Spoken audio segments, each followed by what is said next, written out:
पुण्यामध्ये शिवसेना भाजपामध्ये वाद, चंद्रकांत पाटील मोहोळांवर धंगेकरांचे गंभीर आरोप, दोघांचाही गुंडाशी संबंध असल्याचा दावा. गृहराज्यमंत्री योगेश कदम एकनाथ शिंदेंच्या भेटीला, योगेश कदम शिंदेंमध्ये मुक्तगिरी बंगल्यावर चर्चा, सचिन घायवळ बंदूक परवान्यावरून योगेश कदम वादात. घायवळ संदर्भात प्रश्न विचारताच मुरलीधर मोहोळ गेले निघून, राजकीय कनेक्शन संदर्भात प्रश्न विचारताच काढता पाय. देवेंद्र फडणवीस गुंडांची टोळी चालवतात, घायवळ प्रकरणावरून राऊतांचा घणाघात, रामदास कदम आणि त्यांच्या मुलानं गुन्हा केल्याचाही आरोप. मवियाच्या नेत्यांचीही गुंड घायवळशी सलगी, रोहित पवारांचे निलेश घायवळ सोबतचे फोटो व्हायरल. लोकांना कर्जमाफीचा नाद लागलाय, सहकार मंत्री बाबासाहेब पाटील यांचं वादग्रस्त वक्तव्य, विरोधकांकडून जोरदार समाचार.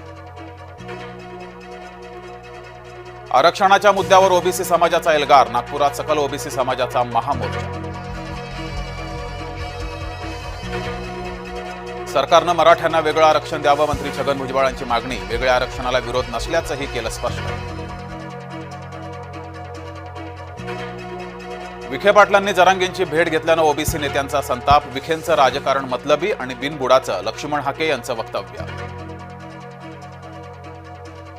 भाजप प्रदेश कार्यकारिणी यादी लवकरच जाहीर होणार, कार्यकारिणीची यादी मान्यतेसाठी दिल्लीला पाठवली, वरिष्ठ नेत्यांनी 2 ते 3 नावं मागवल्याची माहिती.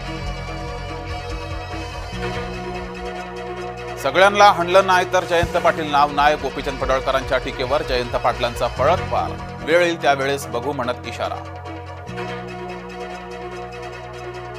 मुख्यमंत्री देवेंद्र फडणवीस ऍक्शन मोडवर, भाजपाची स्थानिक निवडणुकांसाठी तयारी, 3 दिवसात 6 विभागांमध्ये बैठकांचा धडाका.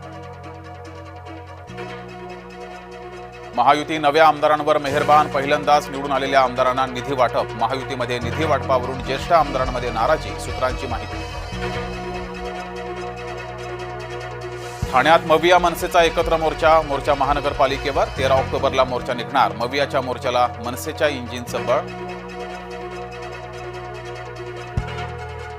नाशिकमधील गुन्हेगारीचं राजकीय कनेक्शन, पोलिसांनी भाजपाच्या मामा राजवाड्यांना घेतलं ताब्यात, गोळीबार प्रकरणी राजवाड्यांची चौकशी.